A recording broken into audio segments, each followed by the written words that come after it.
your portfolio still looks the same as it did just about 6 months ago. Really, all of 2025 have been hanging out about $3 for XRP. And so now people are starting to question, well, has XRP peaked? Is this the ceiling? Is this as good as it gets? The short answer is no, but there's a lot more to it. So I'm going to show you why the current price action is calm and why it's really kind of the calm before the storm. What's happening behind the scenes that could trigger the biggest wealth transfer you've ever seen.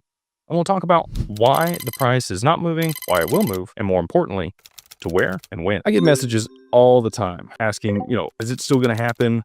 When's this going to happen? Or there's a lot of people that will FUD XRP and say that, well, market cap's already, $130 billion. That's way too high. If it were $10 XRP, it'd be worth as much as Apple. There's no way that it could 10x from here.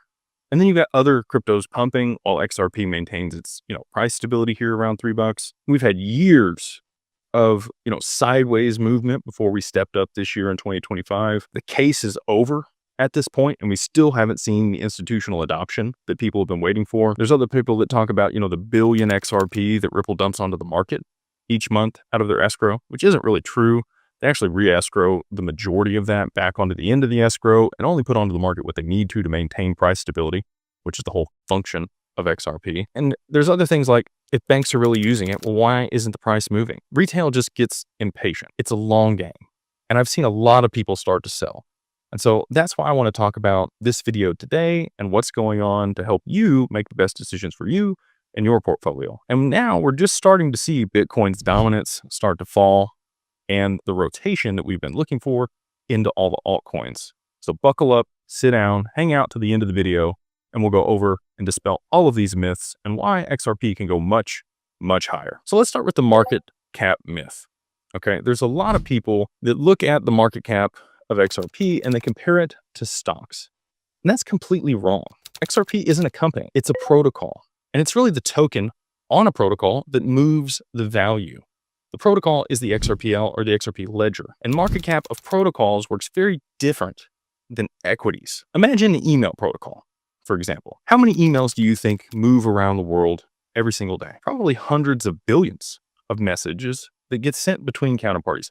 I mean, just alone myself, I receive hundreds of emails per day. If all of that was moving just $1, what would that be worth? That would be a lot of money moving around. So the value of these protocols and networks comes from transaction volume. It's not going to be speculation like it is today. So let's look at the market cap of an XRP that was, say, $1,000.